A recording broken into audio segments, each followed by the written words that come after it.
Breaking news చూస్తున్న YCP నేత మాజీ మంత్రి ఎమ్మెల్సీ బొత్స సత్యనారాయణకి హాట్ స్ట్రోక్ వచ్చినట్టు తెలుస్తోంది. ఈరోజు ఆంధ్రప్రదేశ్ రాష్ట్ర వ్యాప్తంగా ప్రజలకి కూటమి వెన్నుపోటు అనేటువంటి కార్యక్రమానికి వైఎస్ఆర్సీపీ పిలుపునిచ్చింది. అయితే ఈ కార్యక్రమంలో భాగంగానే రాష్ట్ర వ్యాప్తంగా నిరసనలు కొనసాగుతున్నాయి. చీపురుపల్లి నియోజకవర్గంలో బొత్స సత్యనారాయణ కూడా హాజరయ్యారు. అయితే ఆయన రథంపై నుంచి ప్రజలను ఉద్దేశించి కూటమి పరిపాలనకి వ్యతిరేకంగా ఆయన మాట్లాడుతూ ప్రసంగిస్తూ ఉండగానే నిల్చున్నట్టుగానే ఒక్కసారిగా చూడండి, ఇక్కడ ఆ విజువల్స్ ఎక్స్క్లూజివ్ ఆర్టీవీ స్క్రీన్ పై చూస్తున్నారు.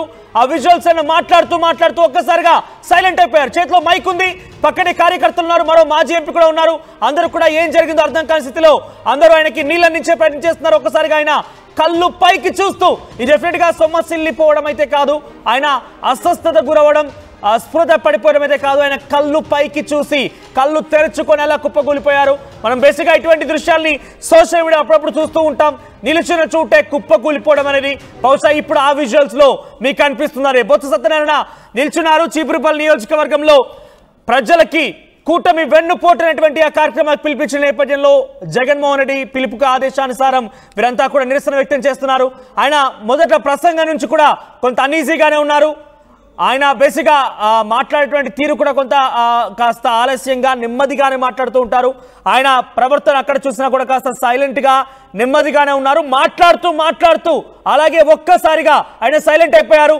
కళ్ళు పైకి చూస్తూ ఒక్కసారిగా సైలెంట్ అయిపోయి చేతిలో మైక్ అలాగే ఉంది. చూడండి, ఇక్కడ నేను చెప్తున్న గ్యాప్లోనే ఆయన ప్రసంగం మొదలు పెట్టేశారు. ఆయన మాట్లాడుతున్నారు. కూటమి ప్రభుత్వం ఉద్దేశించి విమర్శిస్తూ ఆరోపణలు చేస్తూ మాట్లాడుతున్నారు. చేతిలో మైక్ ఉంది, వెనకాలే ఒకరు గొడుగు పట్టుకొని ఉన్నారు. పక్కనే కార్యకర్త హోల్డ్ అయిపోయారు, ఆయన సైలెంట్ అయిపోయారు. కళ్ళు పైకి చూస్తూ చేతిలో మైక్ ఉంది, కొంత అనీజీగా ఫీల్ అవుతున్నారు. ఏం చెప్పాలో అర్థం కాలేదు ఆయనకి. అలాగే ఉండిపోయి కొన్ని క్షణాల్లోనే కొంతమంది నీళ్ళు ఇస్తున్నారు, ఏం జరిగిందని చెప్పి కుప్పకూలిపోయాడు. కథం ఆయన కుప్పకూలిపోయాడు.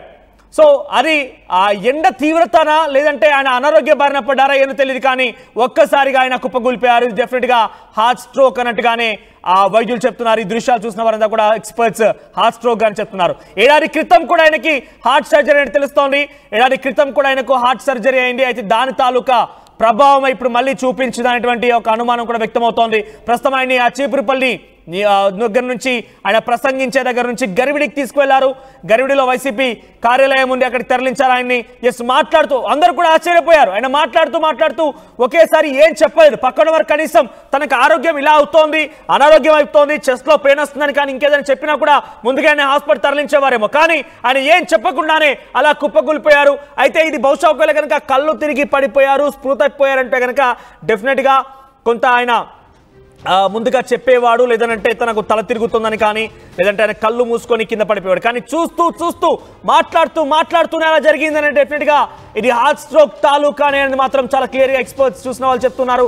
సో హార్ట్ స్ట్రోక్ గురయ్యారు ఆయన. ప్రస్తుతం ఆయన వైసీపీ కార్యాలయం గరివిడి దగ్గర ఆయనని అక్కడికే వైద్యులు చేరుకున్నట్టు తెలుస్తోంది. ప్రస్తుతం ఆ కార్యాలయంలోనే ఆయన ఉంచినట్టు తెలుస్తోంది. అక్కడ నుంచి తిరిగి విజయనగరం ఆసుపత్రి తరలించారా లేదంటే వైజాగ్ తరలించి మెరుగైన చికిత్స అందించాలని దానిపైన అంచనా వేస్తున్నారు. ప్రస్తుతానికి మనకున్న సమాచారం మేరకు ఎక్స్క్లూజివ్ దృశ్యాలని ఆర్టీవీ స్క్రీన్ పై చూస్తున్నారు. మనకున్న సమాచారం మేరకు చీపురుపల్లి ఈ సభ నిరసన తెలిపేటువంటి ప్రాంగణం నుంచి గరివిడి దగ్గర ఉన్నటువంటి వైసీపీ కార్యాలయాన్ని తరలించారు. అక్కడి నుంచి ఆయన ఎక్కడికి తరలిస్తారు, ఏలా ఉండబోతో చూడాల్సిన అవసరం అయితే ఉంది. ఇంకా హెల్త్ అప్డేట్స్ రావాల్సి ఉంది. అయితే ఏడాది క్రితం ఆయనకి హార్ట్ సర్జరీ అని తెలుస్తోంది. సో ఆయన హార్ట్ సర్జరీ తర్వాత ఇది బహుశా మొదటిసారి ఆయన ఇలా పడిపోవడం అనేది, సో దాని తాలూకా ప్రభావం ఏదైనా చూపించింది అనేది కూడా కొంత అనుమానంగా కనబడుతోంది. సో మాట్లాడుతూనే కుప్పకూలిపోయారంటే డెఫినెట్గా హార్ట్ స్ట్రోక్ అనేది మాత్రం చాలా క్లియర్గా ఎక్స్పర్ట్స్ చూస్తున్న వారంతా కూడా చెప్తున్నారు. సో ప్రస్తుతానికైతే బొత్స సత్యనారాయణ ఆరోగ్యం క్షీణించినట్టుగా అర్థమవుతోంది. ఆయన మాట్లాడుతూ ఒకేసారి సడన్గా అలా నిల్చునిపోయారు, స్టాచ్యూలో నిల్చునిపోయారు. వాళ్ళు టచ్ చేయకపోయినట్టయితే ఆయన ఎటు పడిపోయేవారు కూడా తెలియదు. ఎందుకంటే ఇటువైపుగా వెహికల్ ముందు భాగం కూడా ఉంది, ఇటువైపుగా పడిపోయిన ఆశ్చర్యపోవాల్సిన పని లేదు. ఆయన అందరూ కూడా పట్టుకొని చుట్టుపక్కల ఉన్నారు కాబట్టి సరిపోయింది. ఇది ఈ రోజు జరిగింది. ఈ రోజు నిరసన కార్యక్రమంలో అందరూ ఇంతమంది ఉన్నారు కాబట్టి అలర్ట్ అయ్యారు. ఆయన ఒంటరిగా ఉన్న సమయంలో కానివ్వండి, లేదంటే ఆయన ఇంట్లో ఉన్న సమయంలో జరిగి ఉంటే కనుక దీని ప్రభావం, దీని ప్రమాదం ఇంకా ఎక్కువగా ఉండేది. ఆయనకి ఎవరు చూడకపోయేవారు. అటువంటి సిచ్యువేషన్ కనుక ఉంటే ఇంకా ప్రమాదం ఎక్కువగా ఉండేది. సో నలుగురి మధ్యలో, అంతమంది మధ్యలో ఉన్నారు కాబట్టి వెంటనే ఆయన అక్కడి నుంచి తరలించగలిగారు. ఆయన మెరుగైన చికిత్స కోసం విజయనగరం లేదా వైజాగ్ తరలించే అవకాశం కనబడుతోంది. చీపురుపల్లి నియోజకవర్గంలో ప్రజలకి కూటమి వెన్నుపోరటువంటి కార్యక్రమానికి జగన్మోహన్ రెడ్డి పిలుపునిస్తే ఆ పిలుపుకు ఆదేశానుసారం వీరంతా కూడా నిరసన కార్యక్రమం వ్యక్తం చేస్తున్నారు. వైసీపీ శ్రేణులు అక్కడికి చేరుకొని కూటమి ప్రభుత్వం ఇచ్చిన హామీలు నెరవేర్చలేకపోతోంది, ఇంతలా సామాజిక మోసం చేస్తున్న విషయం పైన వారంతా నిరసన వ్యక్తం చేస్తూ ఓవైపు బొత్స సత్యనారాయణ మాట్లాడుతూనే అప్పుడే ప్రసంగం స్టార్ట్ చేశారైనా మాట్లాడుతూ ఒక్కసారిగా సడన్ గా స్టాచ్యూ అయిపోయారు. ఆయన ఒక్కసారిగా బిగుసుకుపోయారు, చేతిలో మైక్ అలానే ఉంది. అందరూ టచ్ చేసి ఏం జరిగిందని తేరుకునే లోపే ఆయన కుప్పకూలిపోయారు. ఆ రథంలోనే ఆయన కింద మోకాలపై పడి ఉన్నారు. వెంటనే వారంతా కూడా అలర్ట్ అయిపోయి బయటికి తరలించారు. అక్కడి నుంచి గరివిడిలోని వైసీపీ కార్యాలయం తరలించారు. అక్కడ అప్పటికే డాక్టర్లు చేరుకున్నారు, వారంతా కూడా ఆయన ట్రీట్ చేస్తున్నారు. ఇది డెఫినెట్ గా స్పృహ తప్పి పడిపోవడం, లేదంటే ఆయన కొంత అపస్మారక స్థితిలో వెళ్ళడం అని కాదు. ఈ చూసిన విజువల్ చూసిన వారంతా కూడా ఒకటే చెప్తున్నారు, ఆయన గతంలో హార్ట్ సర్జరీ కూడా అయింది అంటే ఇప్పుడు హార్ట్ స్ట్రోక్ వచ్చి ఉంటుందనేది మాత్రం అందరూ అనుమానంగా వ్యక్తం చేస్తున్నారు. సో ప్రెసిడెంట్ బొత్స సత్యనారాయణ యొక్క ఆరోగ్య పరిస్థితిపై ఇంకా అప్డేట్స్ అందాల్సి ఉంది. Very first on RTV screen పైన మీరు ఆ ఎక్స్క్లూజివ్ దృశ్యాలని మీరు చూస్తున్నారు. ఎమ్మెల్సీ బొత్స సత్యనారాయణ, వైసీపీ కీలక నేత, మాజీ మంత్రి, చీపురుపల్లి నియోజకవర్గంలో ప్రజలకు కూటమి వెన్నుపోటటువంటి కార్యక్రమంలో పాల్గొంటూ రథంపై నుంచి ప్రసంగిస్తూ అలాగే నించొని అలా పడిపోయారు. ఒకసారి అక్కడ జరిగినటువంటి ఆ సంబంధిత లైవ్ దృశ్యాలను చూసే ప్రయత్నం చేద్దాం.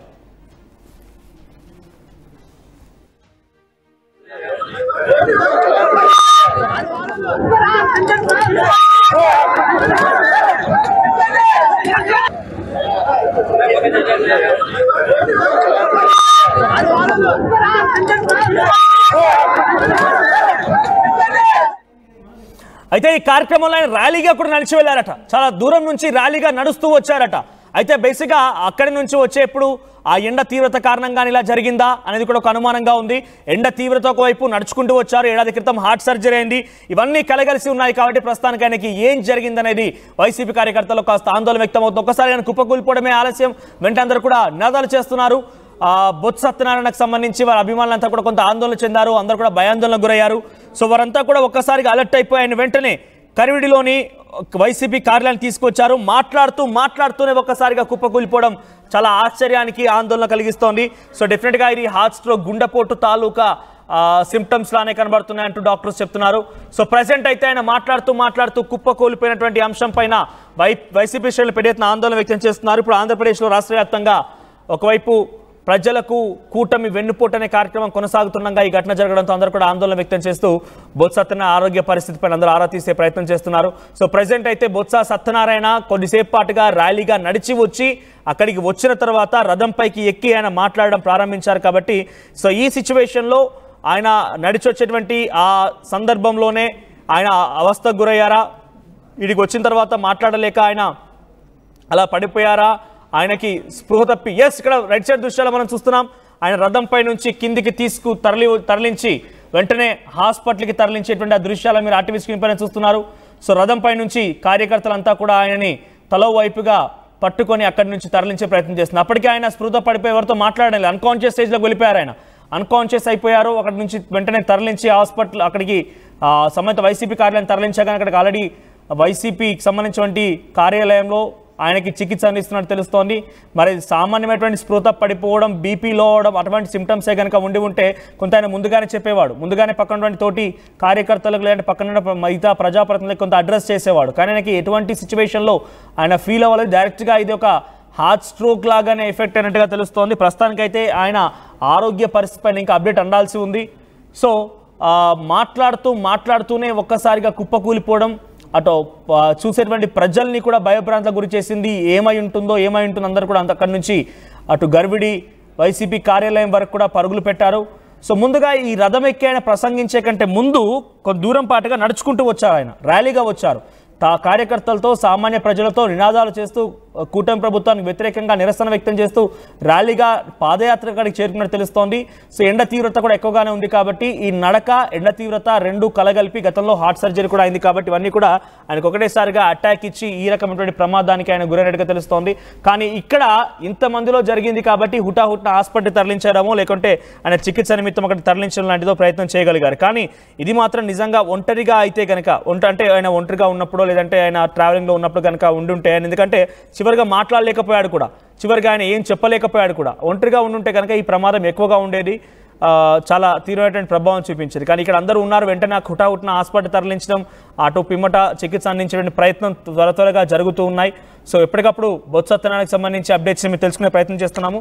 సో ప్రజెంట్ అయితే బొత్స సత్యనారాయణ యొక్క ఆరోగ్య పరిస్థితి పైన పెద్ద ఎత్తున ఆందోళన కలుగుతోంది.